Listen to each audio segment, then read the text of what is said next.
কালকে তোকে দুটো কথা বলবো, থাম। বেশ, কাল সকালে ফোন করবো তোকে।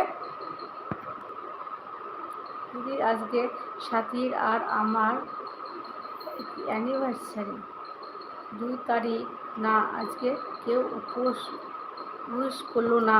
আমি জানি ভাই, আমি তো জানি না, আমি জানি না শেখা ভাই। থ্যাংক ইউ ভাই, আমার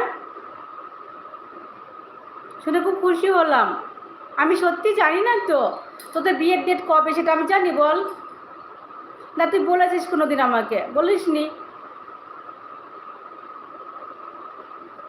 হ্যাপি অ্যানিভার্সারি ভাই, সব সময় ভালো থাকিস, সুখে থাকিস। দুজনকেই আমি বলছি, দুজনেই যেন ভালো থাকে, সুখে থাকে, একসাথে পথ চলিস তোরা, খুব সুন্দরভাবে জীবন কাটে যেন। খুব খুব সুন্দর লাইক করে মামা। হ্যাঁ, খুব সুন্দর লাইক করে।